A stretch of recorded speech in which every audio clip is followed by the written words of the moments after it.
best rumors, best analysis, best this, whatever.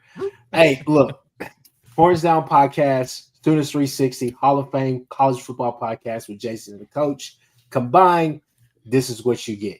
Definitely enjoy doing the show with these two right here. It's never a dull moment. Always some good stuff on and off the screen. No, Diddy. But, guys, we have some recruiting stuff to definitely talk about. So, Chris Mason, the floor is yours. And like the people about some of the kids that we've got, some of the verbals that are definitely coming up as far as, announcement dates, and obviously the never ending O'Neal Bentley saga. So, Chris Mason, the floor is yours. So big weekend for OU, as we previewed last Friday. We kind of gave you everything we needed to about the big weekend coming up. OU had nailed the sort of X's and O's of the recruiting weekend. Everybody showed up. The kids, and the feedback has been extremely positive. And obviously 3 commitments after the weekend, I think, speaks to that. But even the kids that aren't committed yet or are still open, their interviews with the various recruiting sites were very positive. OU, I'll give Brent Venables a lot of credit. He executes these official visits very well.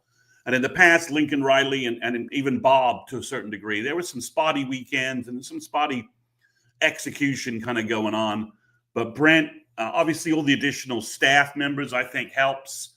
Like, for instance, you've got at linebacker, you've got Coach Dreiling, but you've also got Skansky, the Clemson linebacker, and you've also got the guy they brought in from Clemson, who's handling the Cheetahs. So you've got multiple people around. Even Bill now has some help with Kevin Wilson. So when he's got 3 or 4 offensive linemen in, he's now got Kevin Wilson who can help with that message. So from an execution standpoint, OU did a great job. So we'll just start with the commitments because that's the easiest part of this. So as I kind of told you guys on Friday when we met, I thought there was a high chance Matthew Nelson was going to commit to OU, and he did. The defensive end from Bryant, Arkansas. Ever since OU's got involved with him heavily, now the recruiting ranking services, 3 of the 4 have now evaluated him, and they all think he's a high 3-star, the Rivals 5.7 score. So, and I think there's a good chance with a positive senior year, now that everybody knows he's an OU recruit, right? He'll get evaluated after his senior year. This is kind of the problem with the services, as we've been talking about a little bit. I think with a good senior year, and he's going to be playing with Ja'Cory Smith, who the services will also want to evaluate. So there's a very good chance that his film, Skalski is probably the Yeah, that's right, Sooner in Texas. Skalski. There's a good chance that I think he could be a low 4-star. It's very easy. His frame, his ability, it's all there. So obviously I like he sort of embodies the Nagy style of recruiting, right? Find someone slightly under the radar who has NFL measurables, which I'm sadly going to use multiple times in talking about the verbals coming up. He has NFL measurables. Bring him in, let the staff develop him. He's got a good value from a salary cap number. We'll just use that as a broad term. However, NIL and this revenue thing shakes out. We'll see what happens there. But from a salary cap number, he's got a good number. And you can let him sit and develop for 2 years. And by that point, he might be 6'5", 245, running like a 4.6. I mean, he has the track athleticism and explosion. He has the speed. It's all about developing it and, Jerry Schmidt putting the weight on in a correct manner and Chavis coaching him up. So I think as gambles go, this is a long shot that could pay off big for OU. Let's just kind of put it that way. The second commit, also one I predicted kind of last Friday, saying I think kind of close. Noah Best, the offensive lineman from Midlothian, Texas. He's basically been an OU lean for about 12 months. He's 6'4", 290. And as Gabe Eichert said on their podcast when he met him, he said Noah is a big, lean offensive lineman. And Eichert's like, I love offensive linemen who look like that, because if he's lean at 290, that means Jerry Schmidt can put weight on him, and he'll be 6'4", 320 at offensive guard. He plays tackle for Midlothian. His tackle highlights are very good. He'll move inside the guard, so he would have been, if he's a good tackle, you move him inside, and he could be a great guard with his athleticism. Very physical, loves shoving guys 10 yards downfield and pancaking them. I think this is a big pickup. Again, he's a low 4-star by Rivals. The other two services, 247 and On3, have him as a high 3. I think there's a chance he's probably just a composite 4 by the time his senior year is kind of over and evaluated. Now, while I'm giving myself a pat on the back for predicting those two guys would be Sooners, and they could pull the trigger, I got to admit, I did not have Derek Johnson II from Murrieta, California, verbally to OU. I thought that was a long shot, and I didn't think that was going to happen. But predictably, when I was at the movies, OU got a verbal commitment. That's kind of the way things seem to work for me during the summer. And Derek committed on Tuesday afternoon. I went back and I hadn't done a deep dive on his film because I didn't think I thought that visit might not happen. I didn't think OU was going to get him. You go back and you look at his film, there's so much to like. When you factor in his elite NFL measurables at cornerback, he's 6'1", maybe 6'2". He's 170 pounds, but he can easily add 10, 15 pounds of weight onto his frame. He's excellent in coverage. He plays wide receiver for his high school. His wide receiver highlights are also very productive. I love cornerbacks that also play wide receiver for their high schools, because as OU fans have seen over the years, dropped interceptions or dropped opportunities. So you like a receiver, a guy who has receiver skills, has ball skills, understands how to high point passes. And from that aspect, he's also very physical, blows up wide receiver screens, and things like that. So I think it's a really good addition to OU, a little bit of a surprise. But I think he's a high 3-star, again, by most of the services. Probably going to have a hard time bumping up beyond that unless he doesn't have like a track speed. He doesn't look slow on film at all. He looks fast. There's a play where he tackles a guy, a running back breaks through the line, and he's on the opposite side of the field. He chases that guy down and tackles him before he can get in the end zone, saving the touchdown. He looks fast in that. So he might have a hard time moving up to a 4-star level. But I think when you factor in his measurables and his film, I think it's a very good addition at cornerback. Probably, can you ever have too many big corners in the SEC? Guys who are 6'1", 6'2", and can handle the seemingly nonstop army of massive wideouts that the SEC seems to have. Every SEC team seems to have a 6'4", 215-pound guy. So having a cornerback who could be 6'2", 190 pounds to match up with them seems like the best solution there, other than just blitzing the quarterback and never letting him throw a pass. But so I really like these 3 additions. I think Nelson is probably the red shirt, give him a year kind of timeline.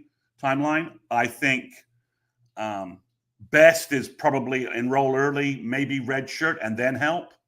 I think he's that good. And I think Derek Johnson is if he enrolls early, I think it just depends where OU's cornerback room is. I think he could help very early. He's got good technique and good size. So what do you guys think of the 3 verbals? Do you have any questions about them? I like the Derek Johnson kid. I think his film pops, definitely pops. The Matthew Nelson kid, I definitely agree with your take on that. What I will say about him, I would like to see more explosiveness. That's something that me and Unc have talked about. Just kind of seeing more twitch, more explosiveness, different things like that. But when I do watch his film, I see a guy that's very, he's fundamentally sound, he's technical, and his hands are really good. I don't think that's going to be an issue for somebody like Chavis, to have to worry about with him as far as having violent hands, different things like that. He has technique. When you see for OU fans, just to try to give a kind of like an example, go to the Cincinnati game when PJ was out there, and you saw that move that he put on that kid, swiped his hands down, got around, basically got to the quarterback. That's the type of film that you see with a Matthew Nelson. I think it's just some of those other things that they're going to teach him and, installing him and everything, but working on their base, I think he'll definitely be fine. So that's my take on those two kids, at least. Jason, you got anything? You're on mute. Sorry about that. I would go up here and ask the question that our boy just asked here. Sergeant Pickles.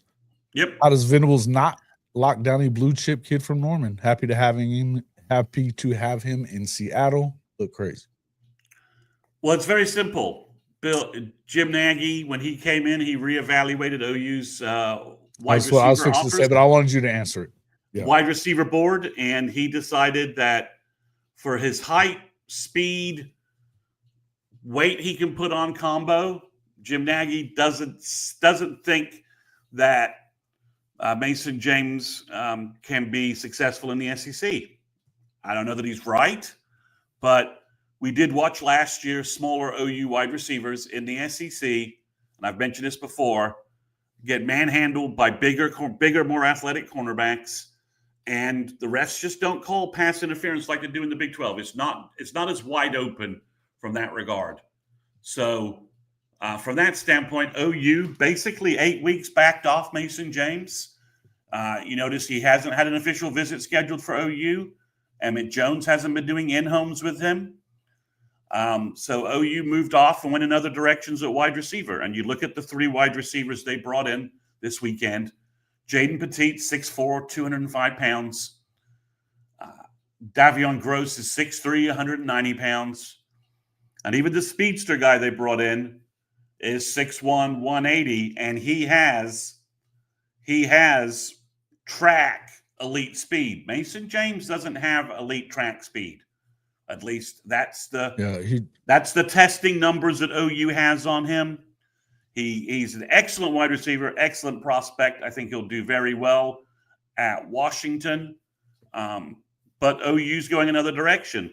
And to be honest, the wide receiver, everyone's like, oh, it's this. Why did we not do this? The high school wide receiver talent pool is so deep that, it's hard for me to get really worked up over OU moving on from a wide receiver and focusing elsewhere on other wide receivers.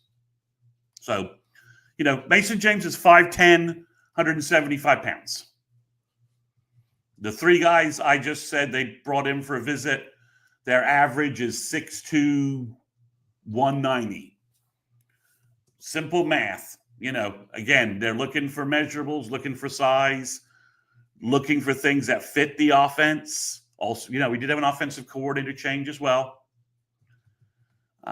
So OU just decided they wanted to focus on different talents other than Mason James. It's not an in-state thing. OU focused on Elijah Thomas, and as we all saw with him, like tomahawk dunking at Lloyd Noble in the videos that went viral this week for OU fans, they're going to focus on athletes like that, and they're going to focus on bigger athletes, athletes. He's definitely doesn't fit the bill of what they've been recruiting. So they have offered some smaller wide receivers for 2027, but every one of them has like a 4.4 or a or like a 10.2 or something like that. 10.3. So they're just if you're not a burner, be a bigger receiver. So that's the issue on Mason James. I'm happy he's going to Washington. I'm happy he's not going to Texas. So. Me too. I know he's not facing scrubs in the Big Ten, but the Big Ten, top to bottom, doesn't have the kind of defensive cornerbacks, and it doesn't have the defenses top to bottom in the passing game that the SEC has. Doesn't have the pass rushers, doesn't have the cornerbacks. That's just a fact. NFL draft picks and all that bear that out. So, we'll see how it works out for Mason. Wish him all the best.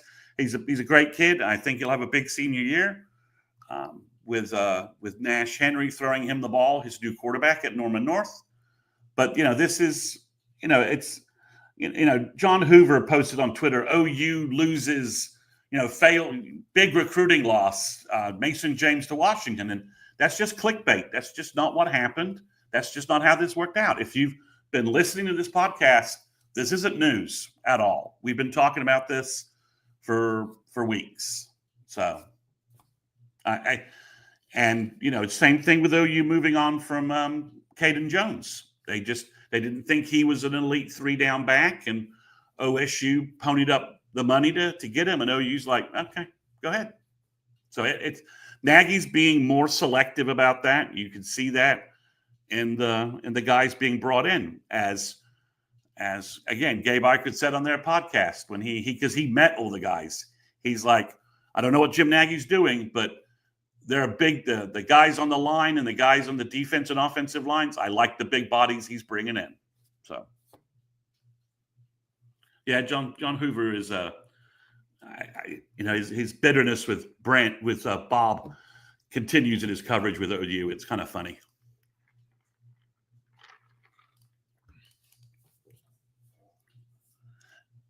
Yeah, I mean, Jim Nagy, the majority of this class is a Brent class, right? Mm-hmm. These are the players Brent wants and Brent has evaluated and recruited. Nagy modified things a little bit, dropped some names, added some more names, but for the most part, these are the players Brent wanted. And I think it's one of those things where you're gonna have a chance to have a really good class with these kids to add on. You'll be replacing certain parts and stuff like that of this team. If everything goes well, there should be a bunch of guys that possibly get drafted next year. So, I mean, it's just one of those things where you kind of just have to wait and see just how everything is going to go, but definitely excited about some of the kids that we are getting. And, one thing that I think, Chris Mason, that you talked about last week, and Jason, I know you and I have talked about this, with Ty and other people as well. Look at the average, star rating of these kids. Look at the average, scores that these kids are getting. And Chris Mason, that coincides with what you said last week about the ranking services, as we have some of our Texas brethren in here and the Bevo guy, the rankings. How many times did they go ahead? Sorry. Yeah. No, I was just going to say, I mean, the rankings are off. I mean, these kids are ranked 4 stars on this service, 4 stars on that service. And, with the camps, all types of stuff that goes into it and factors into it. And I think another thing as well is, I have some friends. I have a friend that disagrees with me. He definitely knows who he is when I say this, but, a 3-star in Oklahoma is not necessarily the same thing as a 3-star in Florida or Georgia. And you got to look at the competition that these kids are playing at. And so a kid may not go to camps, or he may not rank all the way up because another kid is going to camps and it has more offers than him at his position in Georgia. And, that kid that we're picking up may be a 3-star, but you're also looking at him and saying, okay, he's the 5th player at his position in his state, but he's, the 40th player in the nation. So how is this a 3-star rating? It's just one of those things where you kind of got to look at those composite scores and different things like that to really get kind of a real look at the kids. But again, you kind of realize that they don't give a shit about those scores either. Yeah. And one thing that I will say that I do believe in, and the staff has shown me, this staff has a bunch of great developers on the staff. They've shown that. It's just a simple fact of we have to make better, game management decisions, different things like that. The list can go on. But you can't deny the fact that they've been able to identify talent and develop talent in a short amount of time that they've been here, because there's been some kids that have came here and have produced for us in big ways. and we could go on and on about those kids. So to me, I think that's one thing you can't knock the staff. So I'm excited about this class. I think it's only going to get better, and I think senior film is going to. I think there's a bunch of these kids who are on the verge of either solidifying their 4-star status or on the verge of doing bigger things than that. Jason? Yeah, listen, I think you either have to trust the guy or you don't. You know what I mean? And so, and at this point, you're going to have to look. We've been critical of some of the things. I think that it's important to retain some of these guys, because I think that when it comes to David Stone, I don't think that they missed that one, right? And I think that you need to give him some time to become what he needs to be, plus the depth that we were talking about. In the end, moving forward, we know these guys are in charge of the room. And if you hadn't looked at the thumbnail that we put up there for this video, they got 67 years worth of NFL scouting in the room now. They know what the hell they're looking at, along with a lot of other. I mean, let's see. It's and I mean, just to kind of piggyback off your point, and then Chris Mason, we'll talk about those running backs that are going to be on campus 60. and other kids that are coming up too. But Yeah. Jason, the biggest thing that we've been saying it for the longest on the show for the last couple of weeks as we've been talking about NIL. If you do not believe or you do not see it yet, you may be blind or you may not be paying attention to this fact right here. I'm about to drop. Yeah. College football is moving to an NFL model. So what that means is that we're going to start getting away from rankings per se, and we're going to get into that category of evaluations, because evaluations are going to be the most crucial part of this whole NIL process as we navigate it, simply because when you're talking about just direct pay from the school, these evaluations are going to be more NFL-like than anything. So when you see the Belichicks for however long he stays in college football, but when you see the Belichicks, you see the Ron Riveras, you see the Nagys, guys like that are coming in and they're bringing these GMs in to college football, that's going to be a model. There's going to be select schools who still go out there and try to act like, okay, well, we can just, run it up. Texas Tech, for example, right?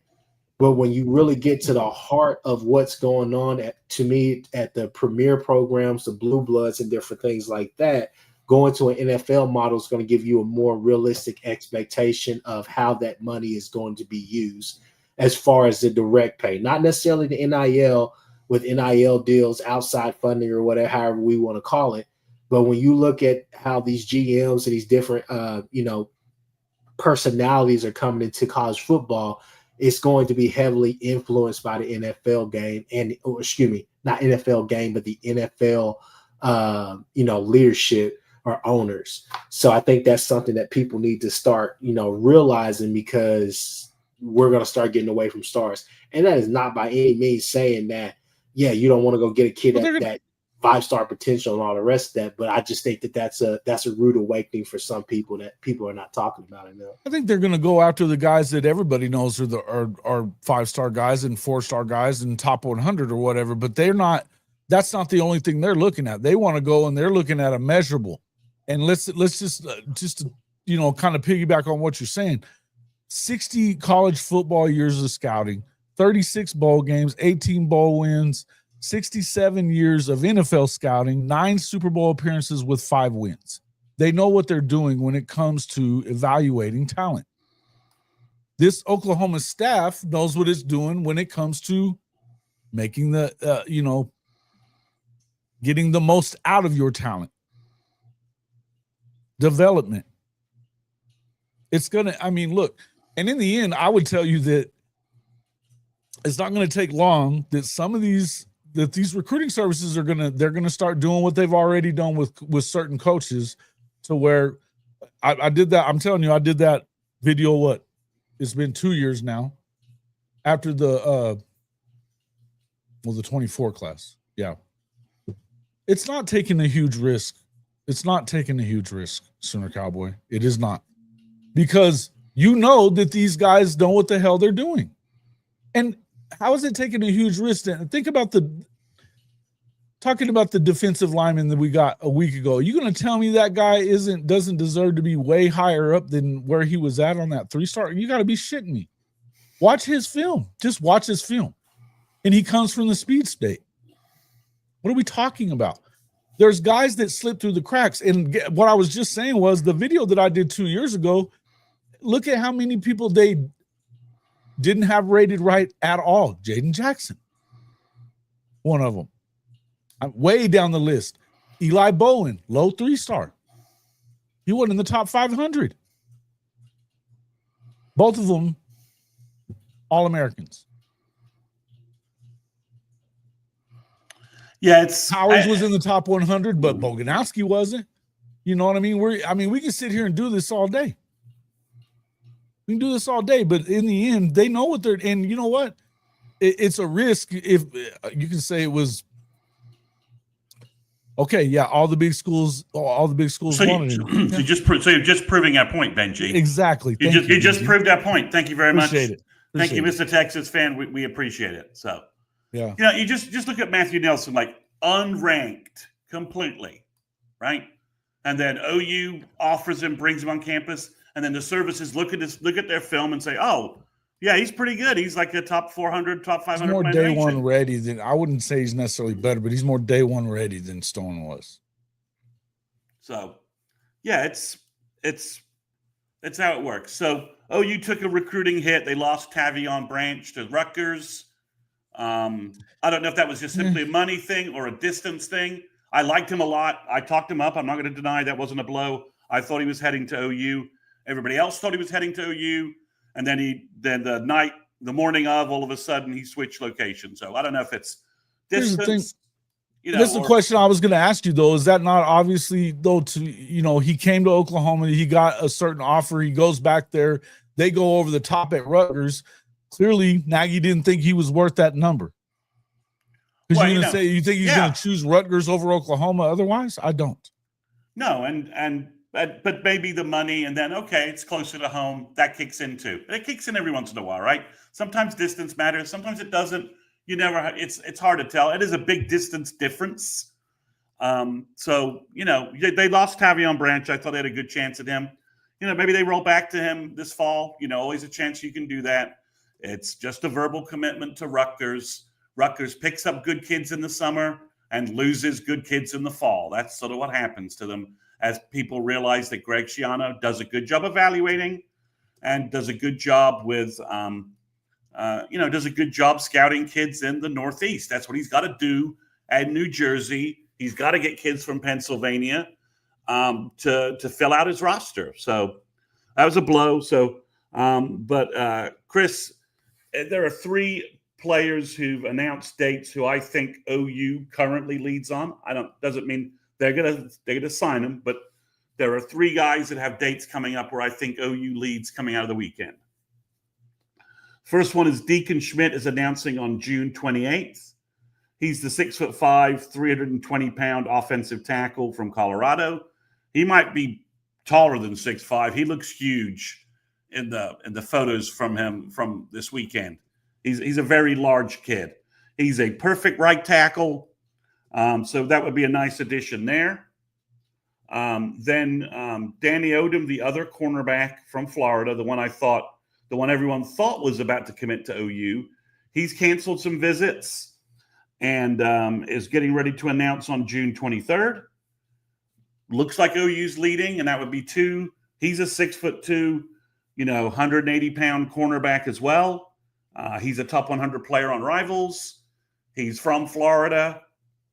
So he's basically, he would be a big addition. I know you would add 2 corners with length in the class, kind of a surprise. But if you can get talent, especially that kind of talent at cornerback, where measurables are sadly as important as almost any position on the field, that would be another big addition. So that's the second person. And then on July 7th, Tyler Ruxer, the tight end from Indiana, is announcing. That's trending to OU.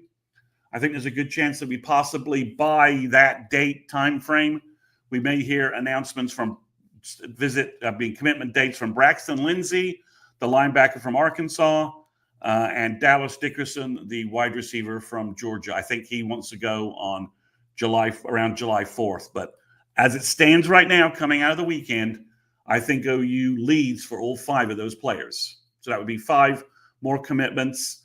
Lindsey's a 4-star. Rux is a 4-star. Odom's a 4-star. Deacon Schmidt is a 4-star. And Dallas Dickerson is the only guy who's not. But I've watched his film.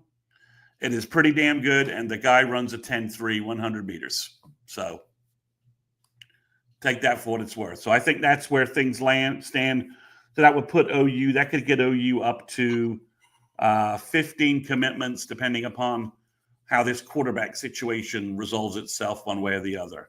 Mm-hmm. One last thing, Felix Ojo canceled his OU official visit. Says he's ready. He's just ready to make a decision. I think he's done with recruiting. He's been on the road like 7 weekends in a row. We've been talking about the fact Texas was about to put out a bunch of money to sign him. Looks like, if I had to guess, that's what's going to happen. But it looks like Michigan may have made a massive offer to him as well. So keep an eye out for Michigan to possibly steal Felix Ojo from Texas. I don't think it'll happen, but that's the word getting around the recruiting circles, is that he decided that Michigan and Texas are his final 2, and he didn't need to visit OU. And I think partly not wasting OU's time, not wasting Bill's time, and just letting OU move on to other prospects if they want to. So that's some of the that's 2026 recruiting news.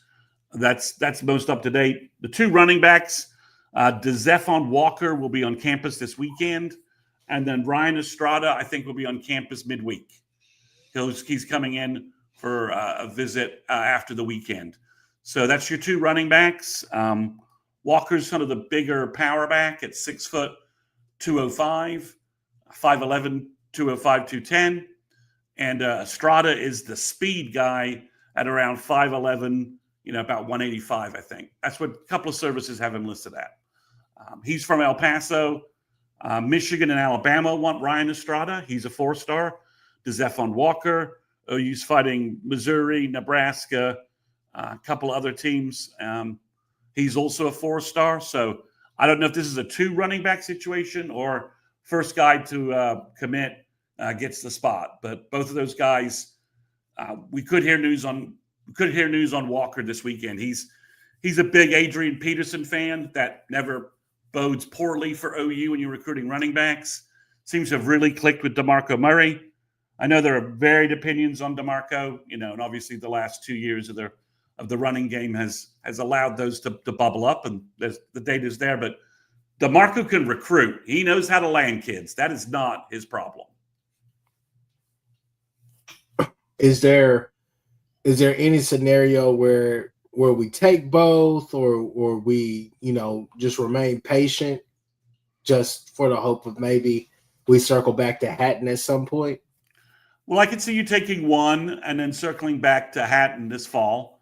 Or if you the Estrada kid on film's kind of fascinating. I mean, he had nearly 2,500 yards rushing last year for 32 touchdowns and averaged like 14 and a half yards a carry.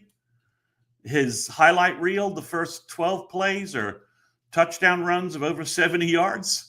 So there's some impact there. I would say DeZephon is a sort of bigger frame kid. He's a load to tackle, load to bring down. Looks really good on film. Chris, I would think one running back right now is what they will do for the summer, and maybe they'll change that opinion in the fall depending upon who leaves, who gets hurt, what's going on with the running back room. But I think one running back this summer is probably where OU will stick. But things are really fluid because they look like they're taking 2 cornerbacks, and I thought there's a good chance they would sign no cornerbacks in this class. So from the talent acquisition point, Nagy and Brent are moving stuff around. Things seem to be pretty fluid. Jason, anything to piggyback off of that? Nope.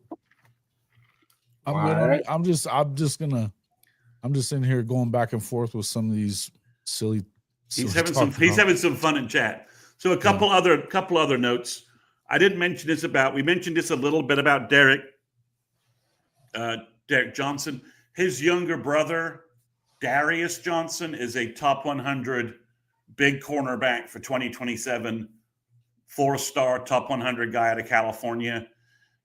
You think it would be surprising if OU is not at least, I don't know if they're a lock-on favorite. And sometimes brothers play good at different schools.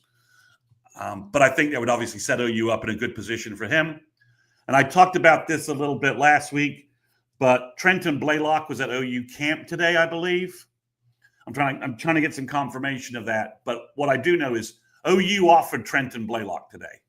He's Tory Blaylock's younger brother. And he's a 6'1", 6 foot, 180-pound cornerback. He was the fastest player at the A&M camp last weekend. OU not sitting back, not worrying about it, just made another offer. So if you're Jay Valai, you may have 2 top 100 cornerbacks, not quite in the bag, but you may have a massive lead for them. So interesting point there. If you're on Twitter, follow Tory's dad. Derek Blaylock is a good follow on Twitter. He's always posting really good stuff. And again, Derek was a really good NFL player. So if OU was to get Trent, I got zero issue having 2 kids from that DNA. And then one last thing I'll mention, I'm not sure OU hasn't offered him yet, but I just thought I'd mention it. I'm sure most OU fans of any aging myself here, remember Jimmy Wilkerson, the defensive end on the national championship team. And he had that special game against Texas where he had like 5 sacks and just abused the Longhorns all day. They couldn't block him. I mean, it was just, he was a good Sooner. He left for the NFL early because, he made money, and sadly he passed away last year. But his kid is at Carl Albert, and he is going to be a freshman this fall, but he is 6'7", 260 as a rising freshman. And if you remember Jimmy's athleticism, if his son has anything close to that, and his mom apparently is an athlete as well, was a college athlete as well. So, maybe there's another OU legacy that could be a factor down the road for the Sooners. But if you remember Jimmy Wilkerson, the thought of like a 6'7" Jimmy Wilkerson at the end is just kind of frightening.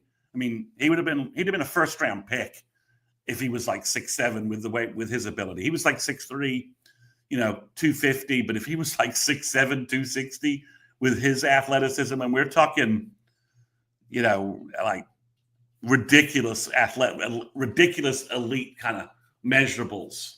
So we've got more Texas guys today. Wow, it's so funny. They come out in grows because their guys don't really post like this. They don't do effective, good podcasts for free like this. No, it's mostly goggle, and then OU sucks, goggle again, both hands, all of that. Anyway, moving on. So that's the recruiting. Obviously, one other player is visiting this weekend. Josiah Jefferson, Tony Jefferson's young brother, is visiting. This sort of basically came about through Twitter. Tony Jefferson posted that his brother was looking for a home, and he cross-tweeted Jim Nagy, and then Jim Nagy looked at his film and said, "Tony, your brother has our offer. Bring him on. Come on down." So he's a 6'5", 230. He's a tight end. I'm not sure how this will shake out, but it's a possibility he could enroll as part of the most recent class, get on campus. He's an interesting physical athlete with some good measurables. What OU could do with him at tight end is interesting. He certainly has better measurables and better athleticism from what I've seen in film than some of the guys we have at tight end right now that aren't really making much of an impact. So can we Chris Mason, I'm sorry, but I have to give some credit. First off, two of the best comments I've seen in here. He said Texas and Kansas fans are in cults. I partially agree with that. I don't know about Kansas so much, but Sooners Cowboys, one of the comments of the night right here. This gets me excited because this is Sooner Cowboys being very optimistic. He says Stutzman was a good tackler, but I think Kip Lewis, Kobe McKenzie, Sammy O, and Kendall Daniels will be a nice rotation. I just think they are better athletically than Stutzman was. Well, I don't know about the second part. I like what he said in the first part, but Stutz, I mean, he ran a 4.55, right? There's no two ways around it. But he's not wrong on what he's saying. That the ceiling with these guys is maybe a little bit higher in some instances, right? Well, I think this is a case of the total is better. The group totally, the total score of this group could be better than the total score of last year. I think so, and I think Samuel Omosigho might be the best one out of those guys. Well, you see the photos of Sam, and Sam has obviously working in the weight room. He's very fast. He's explosive. Kobe McKenzie, out of the shadow of Stutz as a leader. We don't know what he could do. He's worked very hard to rebuild his frame, to get better at, to get better, faster, all those things. Kip Lewis, if he carries on, and again, this is one of these things. It's like Todd Bates defensive tackles get better year over year, right? And linebackers under Brent get better year over year, right? We saw that with Stutz. We're seeing with Kip Lewis. So the thing about it is, Kip Lewis and Sam O and Kobe and Kendall Daniels. I mean, you wish Kendall Daniels had like another year in this system, right? This year, and then maybe he could blow up this year and be a draft pick. But I kind of wish. I think at the end of the year we're gonna wish we could bring Kendall Daniels back for another year, because he would be that much better. But I mean, I think the group could be better, but I don't think any individual linebacker will be better than Stutz. Well, let me. I think I have something on that. Okay, so Ryan C says they're saying Nesta is getting a lot of run too, and that could be. They like Nesta as well. I think they really like this line. And Taylor Hine had a great spring. So young linebackers. But what I'll add to that is this right here. Out of those 4 to 5 guys that will be in that rotation, my fault, Jason. I'm over here hitting his desk again. But out of those 4 guys in that rotation, as you see the core guys, the only thing that I would say would have me thinking, damn, I wish Stutzman was here. I wish Stutz was here. Is who is going to be that guy that comes downhill in the middle, stands 2 feet, and says, hey, I'm not moving. You're going to have to go through me, or you're going to have to go over me, or you're going to have to go by me. I'm not moving. You can't go through me. Because that's what I saw Stutz do. Watching some of the games and rewind, obviously you go back to that Bama game. We'll leave that there. But I will say in that Bama game, I think Stutz, I remember calling my uncle after that first series, and I said, hey, I believe we will win this game. Because I told an OSU fan who was like, y'all not going to win this game, this and that. I was like, watching Milroe, which I'm a fan of Milroe, they play right into our hands because we can play. We could chase him down. I said, Venables and company are going to take away that QB run. I said, they're going to take that away and force him to throw the ball and beat them through the air. And that first play of the game, when Milroe did that quarterback lead, and he ran right through that hole, and Stutz met him, I said, hey, see, those are the plays that you're talking about. And Stutz did that an awful lot. Running backs, quarterbacks, whoever the hell was in that backfield trying to run, that was Stutz. That was one of his specialties. So it's just one of those things where you're asking, who is going to be that guy who will be instinctual like him on blitzes, different things like that, but also who's going to be able to stick their nose in that hole and meet you at first blow and get you down. So I mean, that's what I'm looking for from one of these guys. Could it be Kobe McKenzie? Could it be Sam O? Those are the guys I'm kind of looking for to be that tough guy in that middle. But I kind of agree with what Sooner Cowboys are saying. That's why I think it was a hell of a comment, simply because I think that you have a chance to be better, just like you do in the secondary. I think that you have a chance to be better because don't get me wrong, you can't necessarily replace a Stutzman and a Bowman. No, but the leadership is the biggest part of that, right? Leadership but when you look at the collective talent and the guys they're able to rotate, and if things go the way they're supposed to, you're not having to drop off in those rotations. You're just adding. You can't. Well, and the pieces like, we'll take the hopium taking a big hopium hit here, right? But if you have Gentry Williams and Eli Bowen as your cornerback duo, the secondary is a lot better than last year already, right? And then if you have Robert Spears-Jennings and Peyton Bowen playing up to his potential, I'm not sure the drop off at safety is as wide as we think it will be. I mean, the leadership thing, Jason is completely right. Leaders have got to develop. Leaders on the field have got to step up and be the guys, like you said, rally the team. It's 4th and 1 from the 2-yard line. Who's making a play? We don't. You can't do that while your leaders are already in the room. You know what I mean? When they you're exactly right. When they have to do this now, right? Yeah. You gotta kill the old leader of the pack before a new one can rise up, right? And hyenas, lions, whatever, whatever social organization you want to talk, wolves, whatever. You gotta, there's an alpha, and another alpha can't rise up until the old alpha moves on, right? And that's what we've got to see is the old alphas have moved on. Who's going to lead the pack? And we just don't know that yet. So that's that's something that will shake out. I mean, but we've not heard that there's any problems on that side of the ball. In spring, they were talking. There wasn't any sense there. We're not sure who's really going to step up and be that guy. They didn't go get anybody. No, in the portal. So I mean, if you think about the defense, they thought the defense was ready to roll. Our Mason Thomas could be a leader. That's definitely somebody who could step up and be a leader. Robert Spears-Jennings in his senior year, Kendall Dolby as well.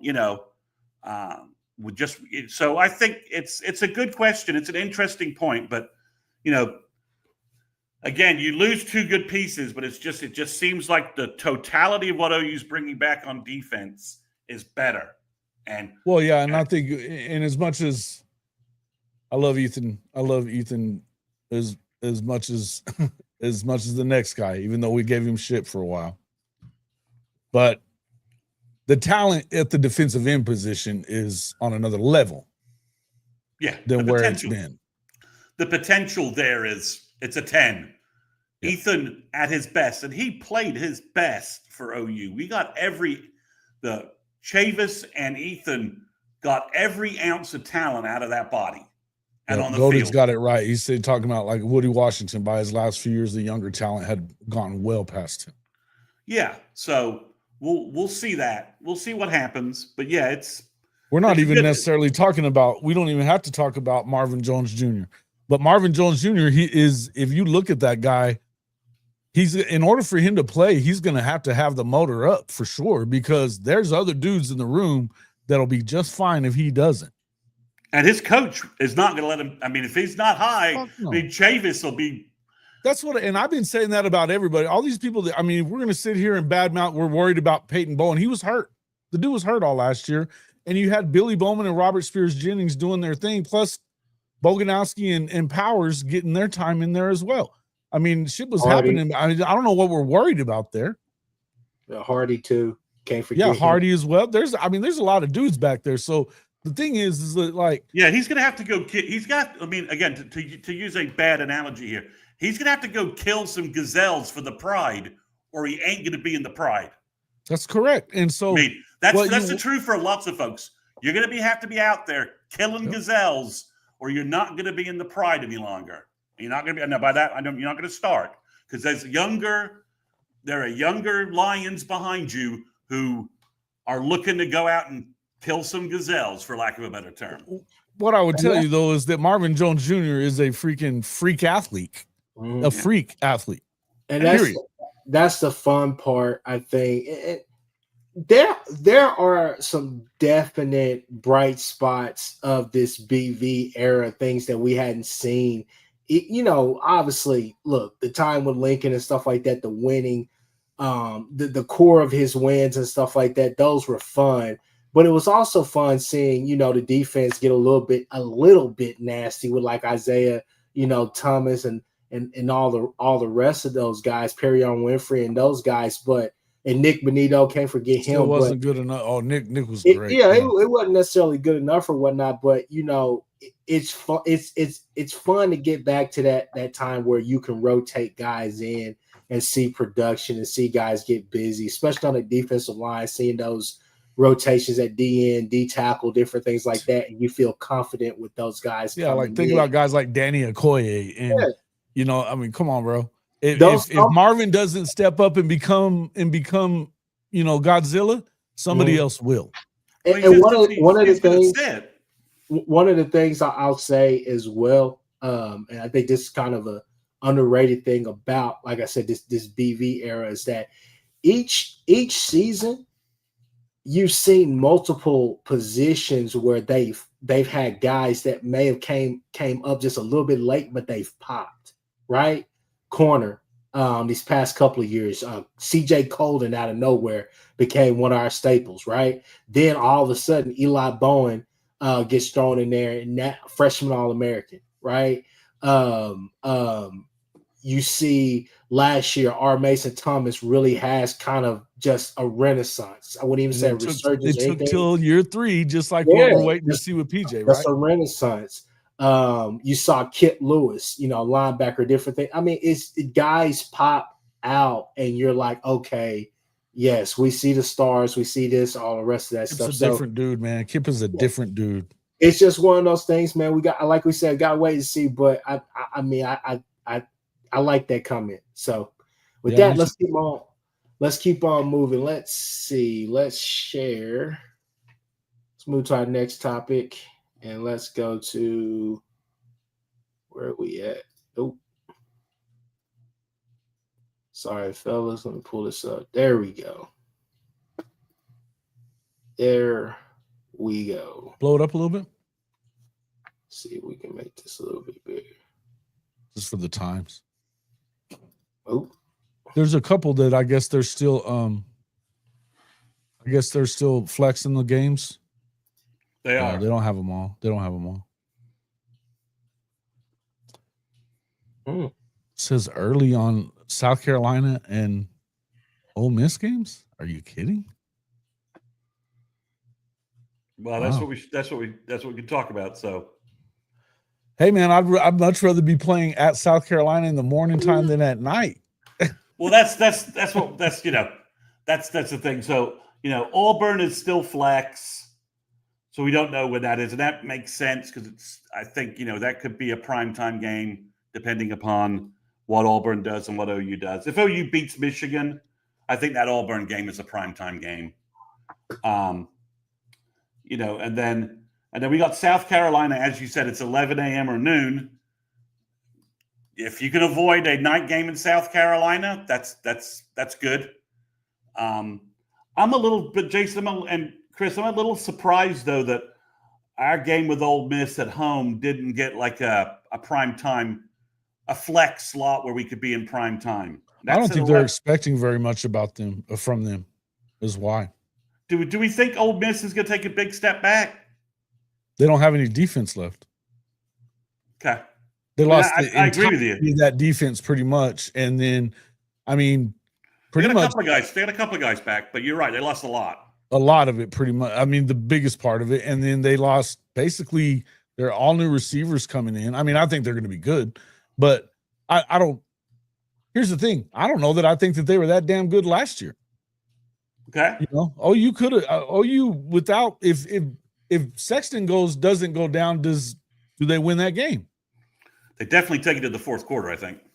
It is a one possession play in the fourth quarter, and then Jackson Arnold fumbles and Ole Miss runs it in for a touchdown.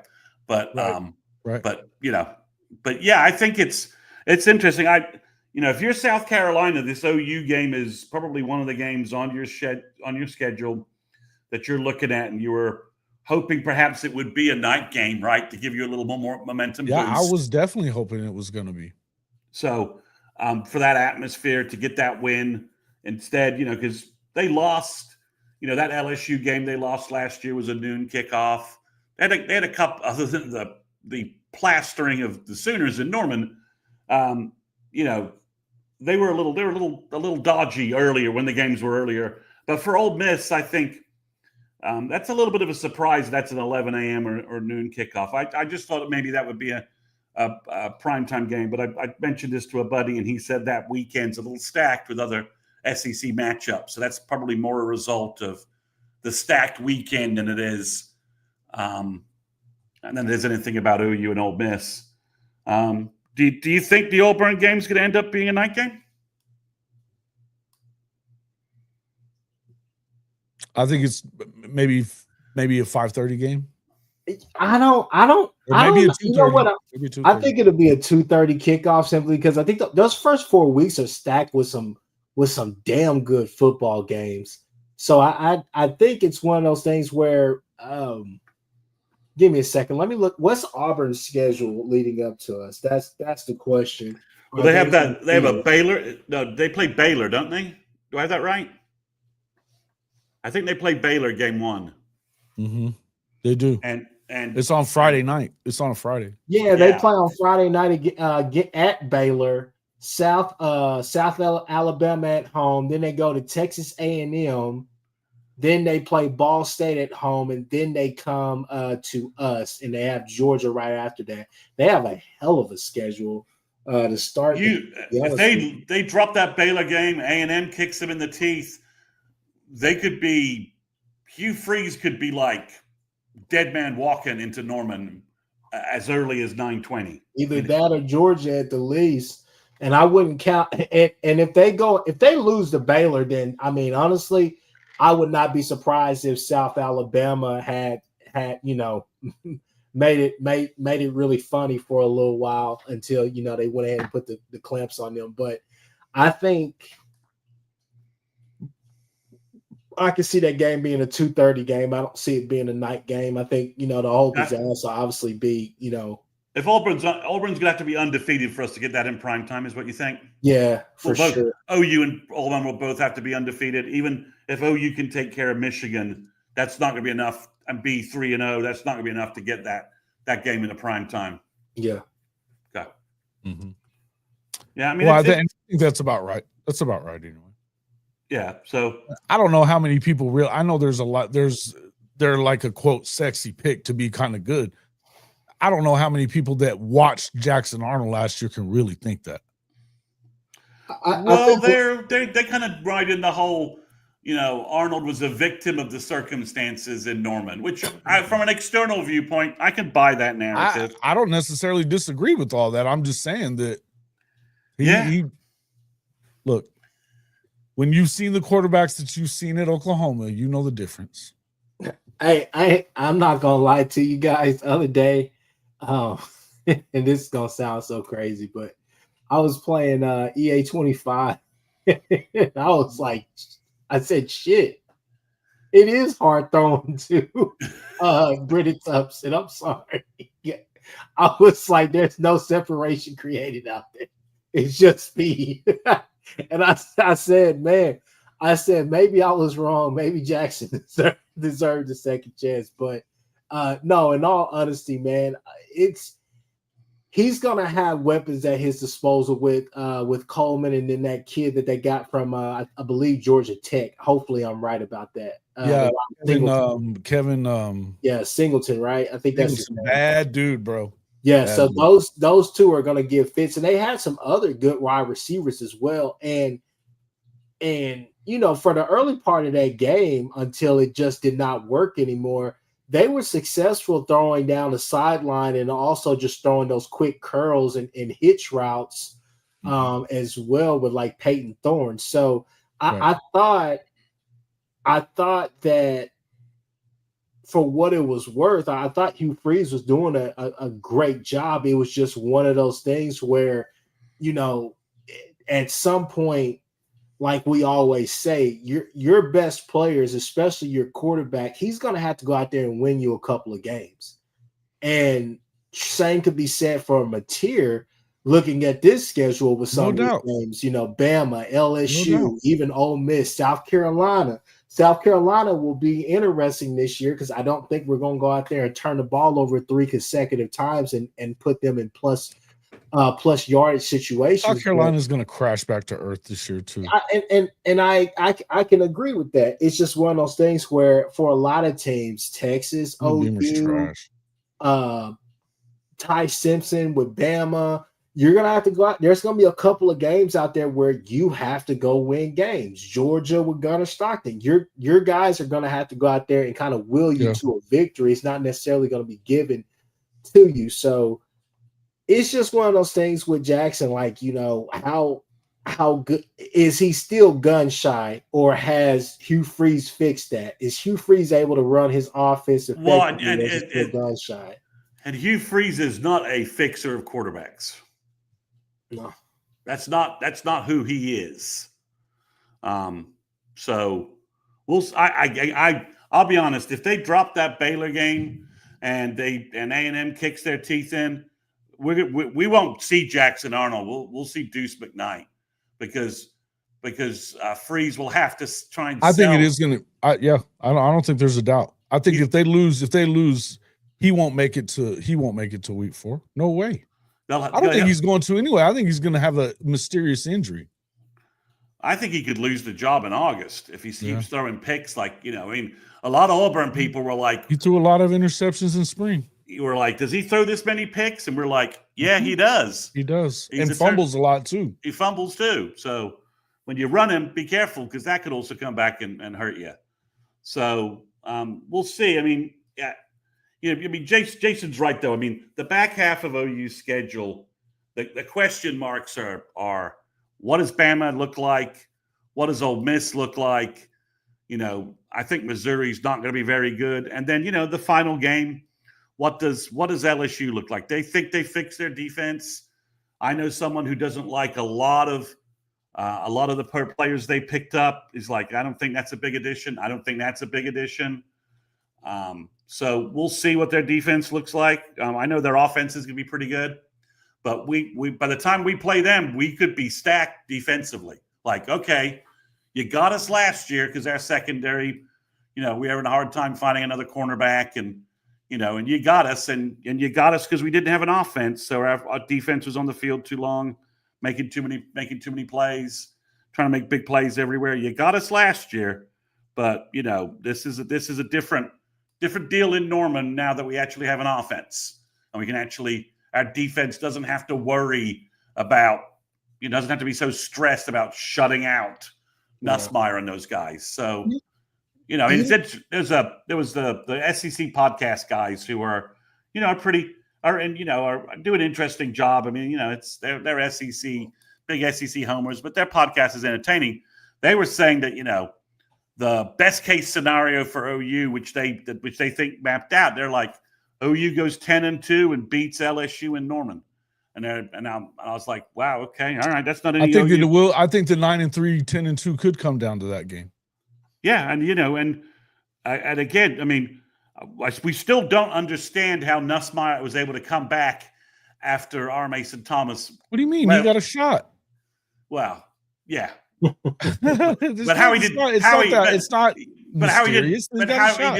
didn't break a bone with that. That's what I mean. I mean, I get you that he rolled his ankle and they shot him up and he was fine, but how he didn't he came back looking way better than he was before he went down. Hey, did we discuss the South Carolina game being the early game? I think that's what I'm surprised at that.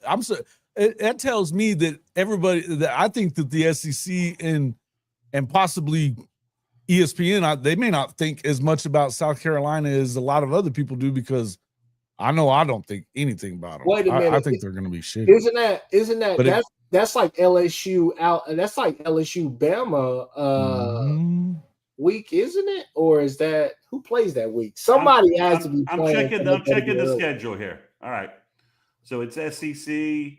and that's week 8, right? The As their 13th, defense the and 13th. offense on third down conversion. I love that. I love that prediction there, House Money. You're not getting a bet from me on that. I believe you.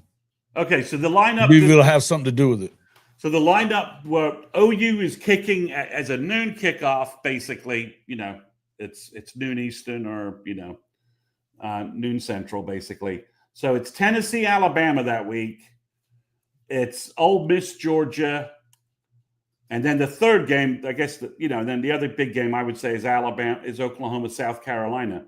So if those three, I'm a little surprised it's not a flex weekend. Or not, I mean, obviously Alabama, Tennessee is probably a primetime game. And then I would say Ole Miss, Georgia, depending upon how those two teams go, is probably like the 2:30 game. That's what I would guess. And then OU South. That's why OU South Carolina is getting that noon kickoff. But I would have thought you might have had an option to make it a flex game. So that was the only surprising thing to me about what I saw. Because there are a lot. I mean, I know Jason doesn't think much of South Carolina. Maybe he's could be right about that. But there are a lot of people pumping them up a little bit. Yeah, but they've lost every defensive lineman except for that freshman All-American. Yeah, they did pick up some guys. But you're right. You're right. They lost the big safety. They lost the linebacker that was really good as well. Sellers. I think a lot of it is Sellers hype. They think Sellers is going to take a big leap forward this year. I don't know who they have at running back to replace Sanders. They lost a couple of receivers. So, yeah, I mean, they've had a good couple of good recruiting classes under Beamer. So they're an interesting team to watch. They could, let me take a look at what I think they'll be when they come to Norman. So they play LSU right before they play us. So we play Texas. They play LSU, but they should be at worst 5-1. They like us. They should be at worst 5-1 by the time they play us. So that seems like a big matchup to me. So that's kind of interesting. It's weird that it's going to be, because you would figure that they would want that to be a night game. What other games are going on that week though is the question. Yeah, it's Alabama, Tennessee, and it's Georgia, Ole Miss are the two bigger games. I mean, you've got Drek like LSU, Vandy, Texas, Kentucky. Okay. So it's not completely stacked. So it says early. Early means that it could be 2:30, or could be also be 2:30, right? No. The South Carolina and Ole Miss games are going to be either 11 or 12. Oh, okay. No, not a 2:30 window. Flex is the 2:30 window. Flex is 2:30 to 5:30. Or maybe the primetime game as well. So it could be probably in any one of those slots as I read it. So I think they have 3 premium windows, right? 2:30, the old CBS window, and then they got the 7 o'clock ESPN window, and then I think they have a 6 o'clock one before that. So, I'm just a little surprised South Carolina didn't get a flex window. But because, like I said, they have to play Vatech, South Carolina State, Vandy, Missouri, and Kentucky. So they should be 5-0, right? And then they play LSU, and then they play Oklahoma, and then they play Alabama, and then they play Ole Miss. So, that 3-game stretch of LSU, Oklahoma, and Alabama, that's where South Carolina's season really gets decided. That's a tough stretch. If you're Alabama and you catch them after LSU and Oklahoma, I think you like your chances there.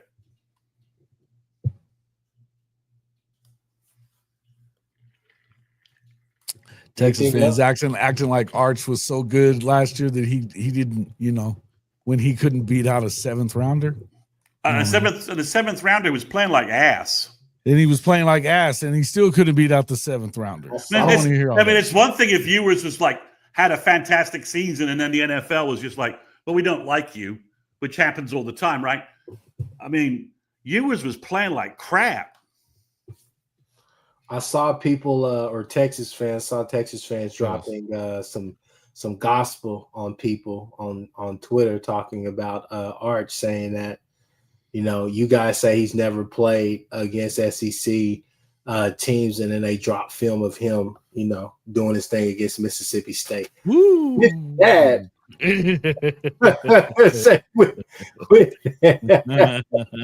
so, I mean, the brand has finally returned. Your brand.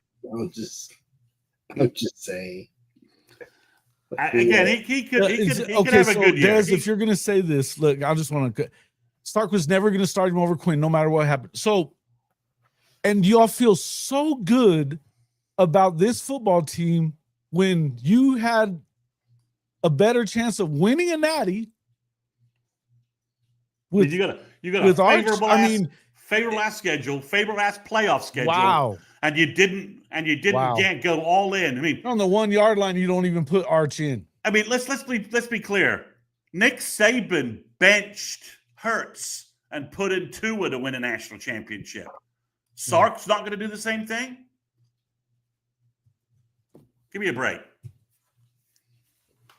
And if Sark is too chicken shit to put in, Manning, and he's better than viewers, what does that say about Sark? That's a worse. That's even more damning to me that he didn't play the guy that was the better because of some bullshit loyalty.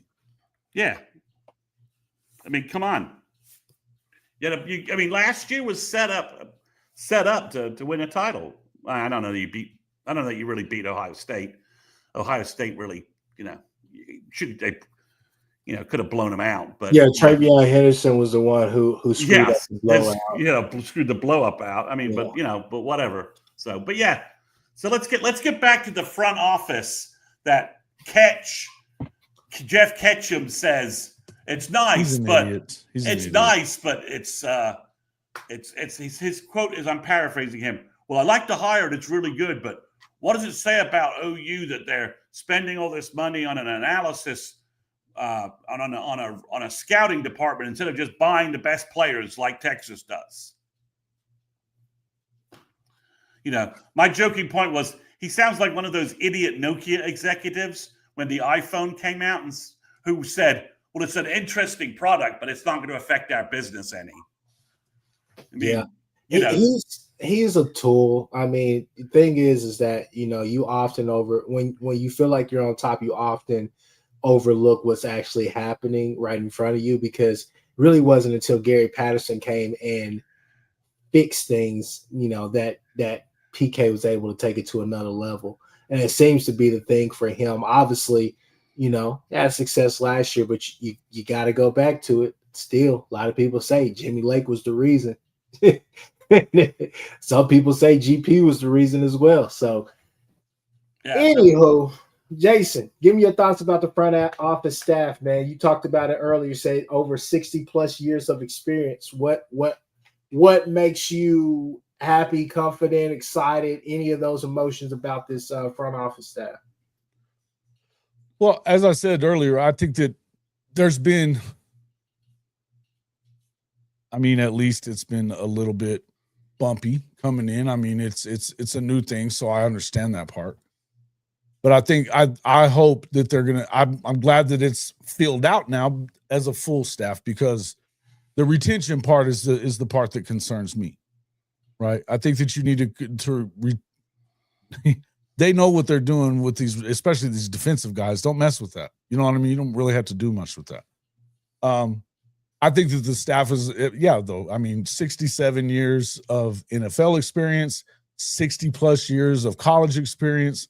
These guys know what they're looking at, and we know that this coaching staff can recruit. So not only recruit, but it can also develop. So I feel like it's a good thing. I think this is a good thing all the way around. And here's the one thing I'll say is, you start losing. We were talking about the cornerback that they lost to Rutgers. Look, that tells me that maybe Nagy wasn't as high on the guy as maybe we expected that he might have been, right? He certainly wasn't high enough on him to go to the number that Rutgers had to have probably gone to, right? So we either got to trust them or we got to not trust them. So, I mean, they're We also. can't, I mean, we look, can't man, freak out over one data point either, right? no, Like, no. And this is just this is the scarred tissue of OU fans right now. That the knee jerk reaction, the freaking out over every little thing. This is what it is. It is what it is. But I don't know, man. I just feel like you have to trust them or you have to not. But I mean, look at them. I mean, Lake Dawson and Taylor Red, I love those hires. Drew Hill as well, director of scouting. Come on, man. They did a great job with it. So to me, does BV have any say on which players they have on the team, or is it all nagging his staff? I guess I would ask you that, Mr. Mason. I know he's got control of the roster at this point, right? But I don't think he said a number of times that he's not going to tell coaches no to players. But although I think he has done that. well, I think it's a Traits process. doing traits that if you've got those traits, Des, and you've got coaches that actually develop talent, it does matter. Those guys know what the hell they're doing. Well, I mean, to say traits don't win football Crazy. games, right? So that's ridiculous. They do. I mean, And they went and but got. they did. But if they're not used right and they're not developed right and coached right, then yeah, you're right. It's if you They went and found guys in the damn portal too, by the way. So I think the big thing I like about where does does OU take a player or not? Where's the locus of that? It's an ongoing fluid discussion between Nagy and Brent, right? And the coaching staff and the evaluation scouting staff, right? The coaching staffs are we have good recruiters on our staff. They have connections with high schools. Emmett Jones is going to hear about players from high school coaches in Dallas. That's just the way it works. And Emmett's going to bring those guys to the scouting staff, but sometimes the scouting staff is going to bring a film to Emmett Jones and say, we think this guy's great. What do you think? We want you to recruit him. And Emmett Jones is going to look at the film and, take a look at it and say, yeah, I think you're right. But the coaches have all said that if the scouting staff can do the preliminary evaluations and feed them the guys that they like, that they should recruit, that's going to free up so much time for the coaches to do other thing in recruiting and talent development. Well, Chris Mason, I think here's the thing. I think people are not getting the full picture. I have friends, not at OU, but I have friends at other colleges, universities that are on staffs where that is their job to do those preliminary evaluations for that scouting, linebacker room, quarterback room, whatever the case may be, and let the coaches know, hey, these are kids that I found. I know you got these kids or whatever. But now you're not necessarily replacing that, but essentially you are replacing that with the eyes of these guys. Right. It's not a GA. Yeah. It's not a guy. I mean, a lot of those guys doing that are guys players who have realized their NFL career is not going anywhere and they're trying to get into coaching and this is the first job they can get, right? Yeah. They're not like Lake Dawson of 15, 20 years of scouting experience. So you're replacing, let's just call it, you're replacing GAs and part-timers with experienced veterans in scouting and evaluation. And I think it's pretty impressive that OU invested as much money in this as they did, right? This isn't filled with, the Stacey Ford guy, they just flat out stole from UCLA, right? He was the director of UCLA player development, and OU just basically stole him. He was almost the GM at UCLA, and OU stole him. He came to go work for Jim Nagy because, more than anything, I think, Chris, this speaks to the respect and acumen Jim Nagy has in the industry.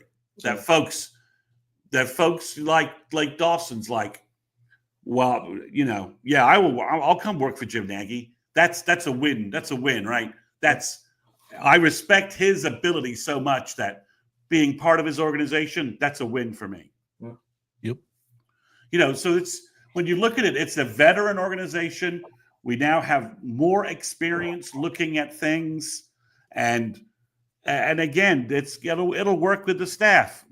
Again, they'll find guys for Bill. Bill will find guys and send them tape. Mhm. And to me, it's more of just, if you have our staff looking at tape and these guys looking at tape, the odds of you making an evaluation mistake are reduced, right? The more eyes looking at something, the less you have of some bias slipping in. Yep. And you're like, well, why do you want this guy? Oh, I just love him on film. Yeah, but he's a 5'11" middle linebacker. Yeah. And he's 200 pounds. We need a guy 6'3", 240 to survive 12 games in the SEC. You're right. And that's the thing that I think that that's getting overlooked here, because we're focusing so much on the trades and this and that. I think where the true balance lies is that, hey, Chavis, hey, Bates, hey, Valai, you guys have a style of player that you like. Here are 5 guys from our big board that we think fit that mold. Now, obviously, we would like to have maybe a 6'1", 6'2" guy, because we got a lot of little guys at corner right now, right? So if they're able to go out there and find guys that you can compare and contrast and say, okay, I see this now. I didn't know about this kid, or I didn't see this film, or let me go look at his film again and try to see what you guys are looking at. But I think that these coaches are still able to recruit the style of player that they want, a la DeMarco. I mean, we talked about the Estrada kid, we talked about the Walker kid. So I think Unc was in the chat saying that Walker kind of has a Ramondre Stevenson style. I think that you said that the Estrada kid's a fast kid. Looks like he's pretty fast. So that has kind of been the mold of running backs that DeMarco has been looking for, those speedy backs. Blaylock, Sawchuck was here. These guys who are supposed to be speedsters or whatnot, and you combine that with obviously power, like an X-Rob, and then kind of a guy that does both things, and which I believe Tatum could be. Just have to still see. The verdict's still out on him, but I think that they're still able to recruit the style of player and play that they want. It's just one of those things of let's try to mesh these concepts as far as the intangible side of it. But I definitely get what he was saying with his comment. I mean, time is of the essence. We don't necessarily have time to wait and develop guys and all the rest of those things. I want BV to be the coach, and I think BV can be the coach and lead us to where we're trying to go. But it's got to happen this year for sure. It's definitely got to happen this year. Granted, we have said on this path, we think that with how things are set up, we do think that BV probably gets another year regardless. But yeah, I think so too. This year is it depends on the tenor. He can't have he can't have a repeat of the South Carolina game or he's over. Yeah. Well, but we're not set up for that, right? At quarterback, we're not set up for a repeat like that. We're just not. Right. I don't think that it was a quarterback situation. It was a damn play calling situation that was on Seth, and it had been bad for weeks by then. Yeah, weeks and weeks. It was, everyone's always asking how many wins does Brent need to keep, and to me, it's like the team just has to look. We have a tough schedule depending upon how it plays out, right? Yeah. We're playing a lot of playing difficult games on the road. You can't afford to get blown out and shit at home or anything like that for sure. Yeah, I mean, he's got to be competitive and go 6-6 and then get a bunch of blowouts. You can't have it. No, he's got to. It's got to be a team where objectively OU fans are like, yeah, they fought. It was close games. We lost a couple of close games here or there. They beat the teams. They beat the teams. They win a couple of those close games that come down to the wire too, because they did something right. Yeah, I mean, but it's just if OU goes, has 5 games decided by 3 points and goes 2-3 in those, and it's fourth quarter games against good opponents who are look good on the field, then yeah, things get the conversation becomes more interesting. There's a lot of layers to how OU looks on the field and do they look improved and on that standpoint. But yeah, I mean, but I do think, Chris, they've gone their chips all in, getting Ott, getting McCullough, getting another wide receiver after Gibson got hurt. OU's pushed all of their offensive chips in, right? Like, look, we've given you everything. We bought the best quarterback we could get for you, we got you the offensive coordinator and the quarterback combo to jumpstart everything. I think everyone kind of ignores that combo, right? It's that it wasn't that we just got the best quarterback. We got his offensive coordinator as well. If you're not high on OU, what are you high on? I said it last week when you were on, or earlier this week when you were on the early morning show. Yeah. It's and then you go and get the best running back out of the portal, the best impact player. You look at spring, you're like, we could be better here, and you go get a guy, and then you realize offensive center is your weakest point on the depth chart. You go get the best offensive center in the portal in the spring, the big guy from Stanford. And plus then, the best offensive tackle too. So you got a good offensive lineman in the winter portal and Simmons, and then then a wide receiver gets hurt. OU does not. Well, we'll just hope everything's gonna be okay. They go get it's Jermichael Carter, right? Jermichael Carter. That's his last name, right? Jermichael Carter. And they go get Jermichael Carter, who looks really good on film, and based upon what they had available, got the best guy out of the portal they could. So, they're not sitting back and just and being static. They've gone all in terms of, Brent, we're going to give you every piece possible to fix the offense, and we're even going to allow you to bring Kevin Wilson in so that you've got a game day offensive bridge between you and Arbuckle in terms of keeping everything going, right?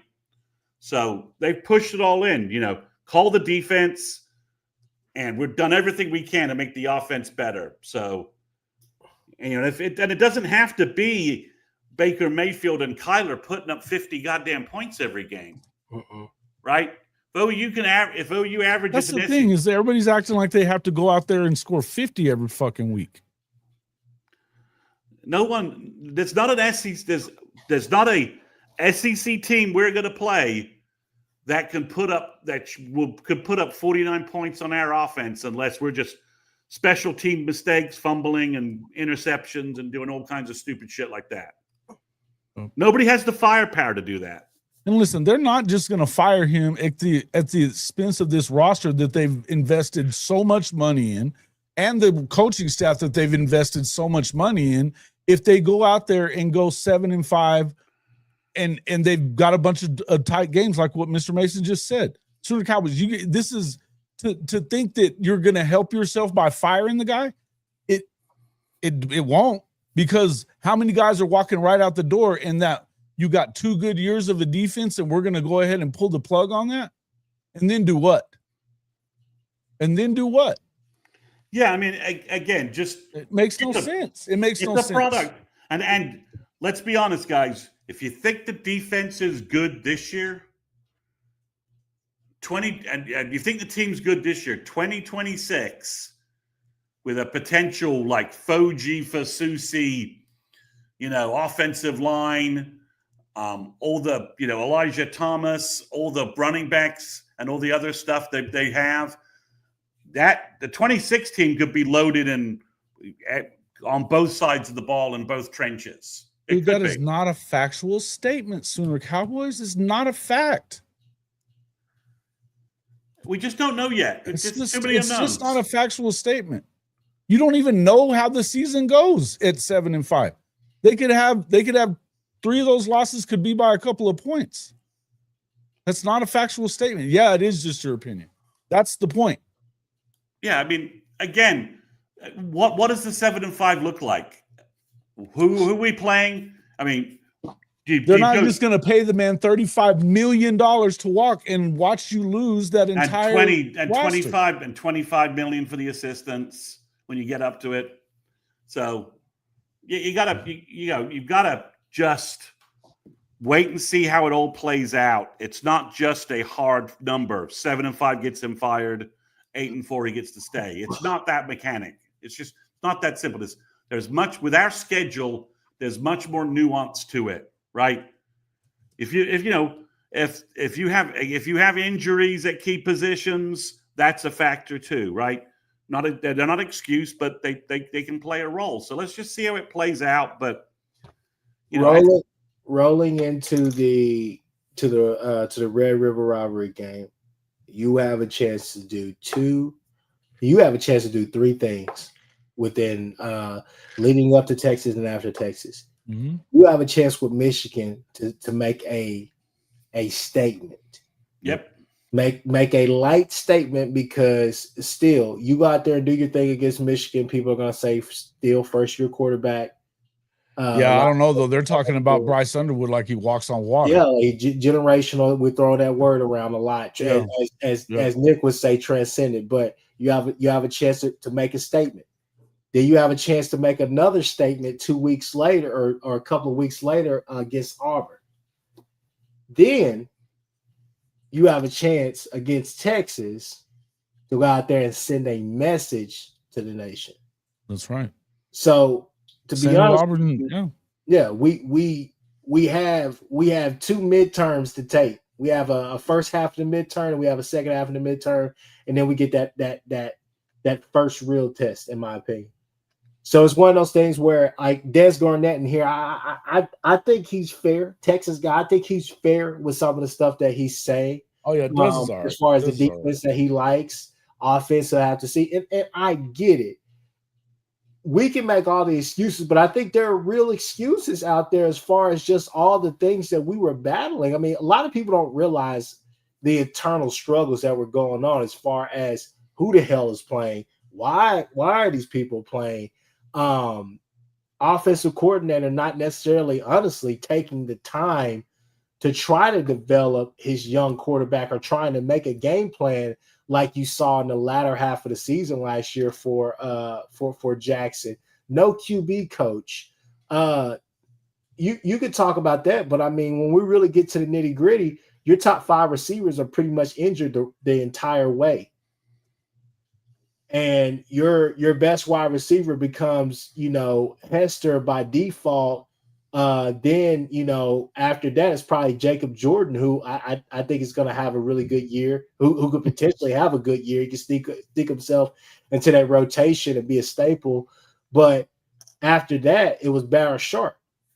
The offensive line was tore up. I mean, it's so many things that happened last year that it's hard to sit here and say, oh, I have questions about OU's offense, because you're just like, I don't know how they could be any worse than what they were last year.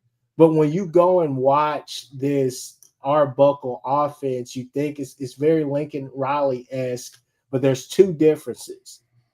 One, I think that he's more decisive with his calling as far as trying to be physical on certain plays. He doesn't get too over the hill with trying to be, finesse an awful lot. There is physicality out there. It's a physical element to this offense. But second off, you never leave, the film study when you're watching the Arbuckle offense thinking, okay, on this drive, I think he passed too much, or on this drive, I think he did this. No, what you leave the film study thinking is like, damn, he did a lot. He did more with less. And that's not to take anything away from Kyle Williams, Meredith, things like that. But you saw Mateer make a lot of things happen. People say, I had an OU fan today telling me, last year Jackson with that makeshift offensive line, what do you think that, Mateer is going to be? I'm like, hell, you haven't watched the Washington State film, because obviously you would see. Yeah, he's having an O-line there. Yeah, I mean, it was times where Mateer looked like Johnny Manziel out there just trying to, keep the play alive and making things happen. But I don't necessarily think that he's going to have to use his legs an awful lot this year.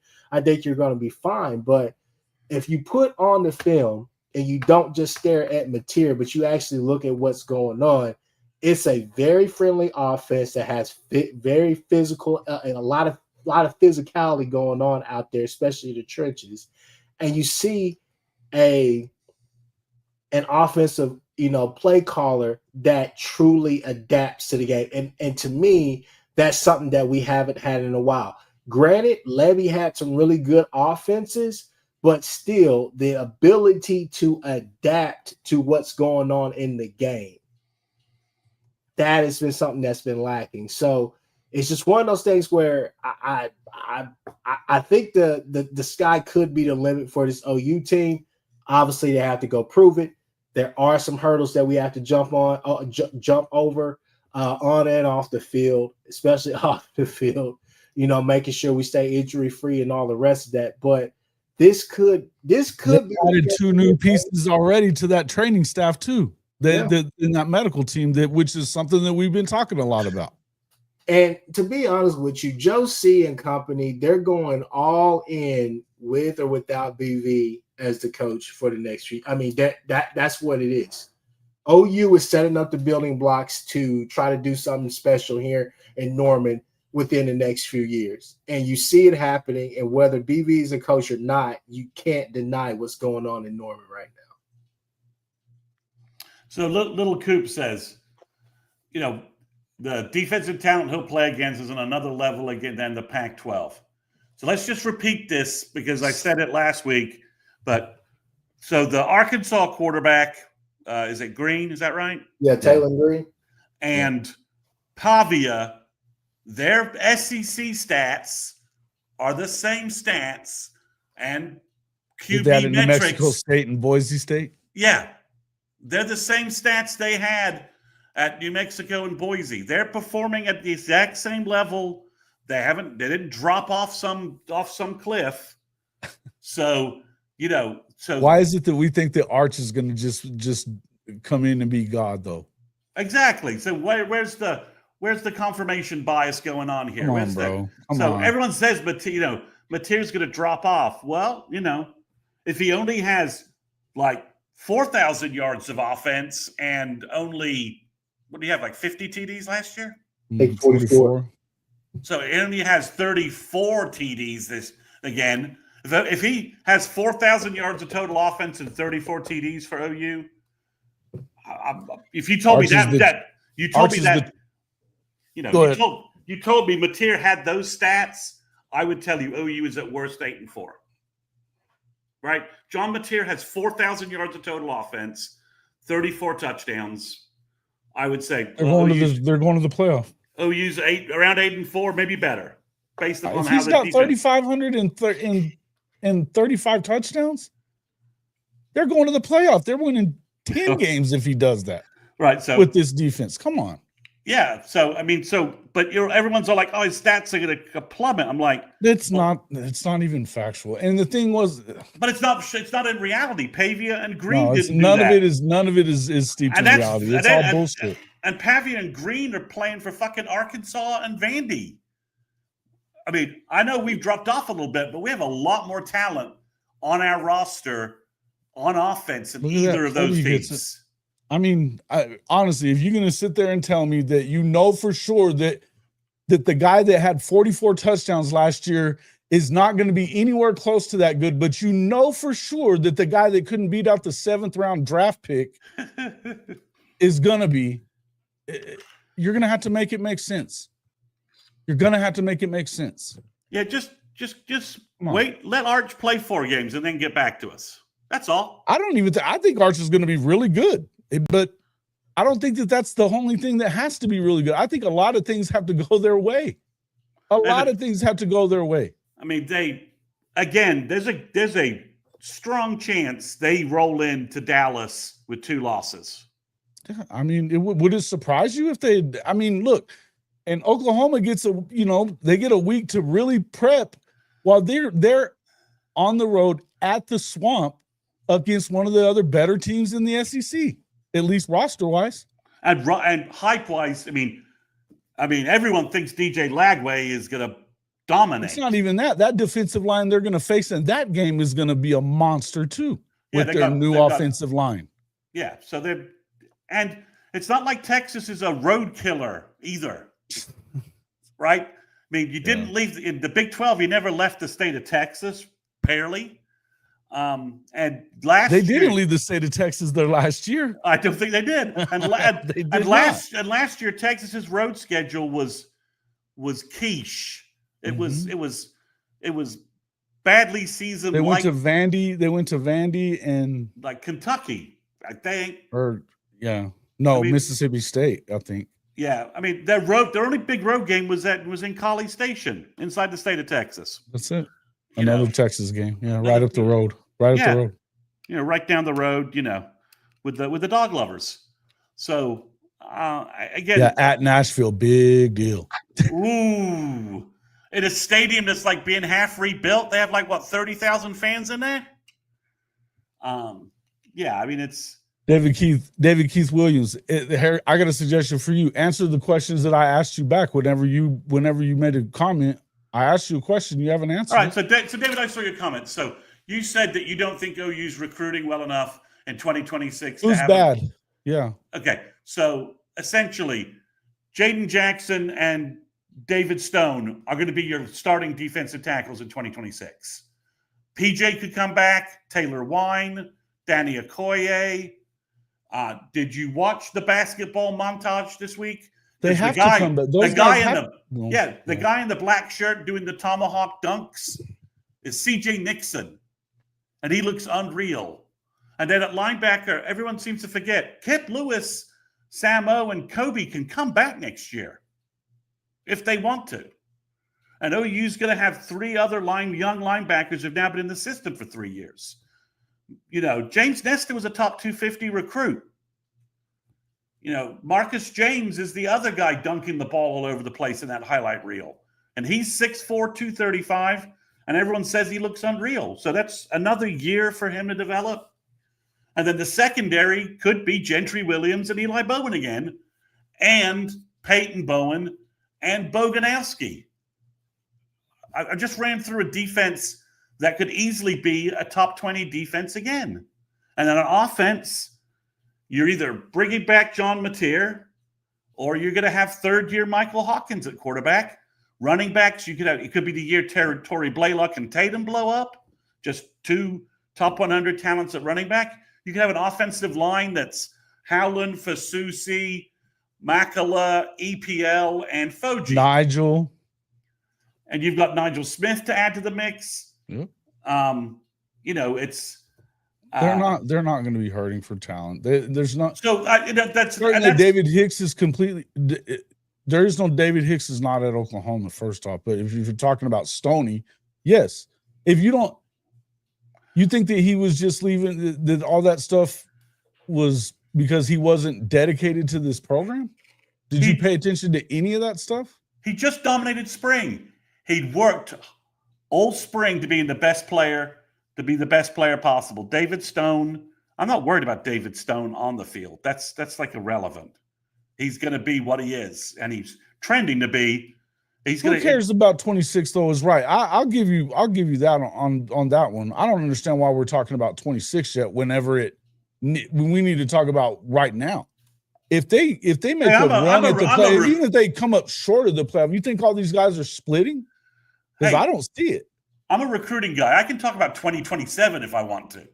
No, I get it. But yeah, I mean, but the 26 roster could be stacked. Mm-hmm. I mean, everyone's like, well, they're loaded. It's just because they don't end up with a bunch of 5-star guys because they don't care about chasing those guys in the same way that others do. They don't look. It is what it is. I'll tell you this much: Clemson didn't start getting a bunch of 5-star dudes until after they won their first natty. Just so you understand that. Yeah, it didn't mean that the players weren't that good. It means that they didn't start attracting the guys that ended up with the 5-stars. Yeah, I mean, it's OU is going to recruit enough good players in this recruiting class that they can develop, and in certain parts of the roster, they could be additions. Like Davion Gross, if OU gets him, he could be part of the wide receiver core instantly. Okay? If they get Jake Krull at defensive end, they'll have a hard time keeping him off the field. Do they need it? But they get to the point at some positions like D-line where we don't need a 5-star freshman to blow up and start. Bro, we've got and talent. Nobody even talks about Trent. He looks like he's 50 right now. Yeah. 40-year-old truck driver coming in as a true freshman. He might end up playing too. And David, I'm sure you're sure that we don't think OU has a reasonable chance to reach the playoffs in 25. I think that that's absolutely wrong. I think that if they get to 9-3, they've got a damn good chance of being in the playoffs. And I think most of us are expecting them to get to 9-3.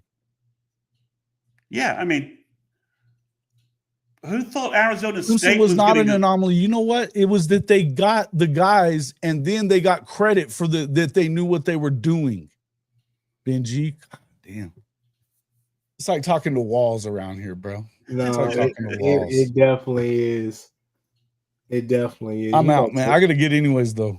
You know- We've been going for Yeah, Oh yeah. yeah, I you know gotta, Texas fans go crazy. I need to bounce too. So let's just wrap it. All right, guys. Look, you got all of that. Got the recruiting at the first. We talked about the schedule, the times. We talked about front office moves, and we had some spit spats and some words for the gargulers. The Texas fans. So, with that being said, we'll catch you next time.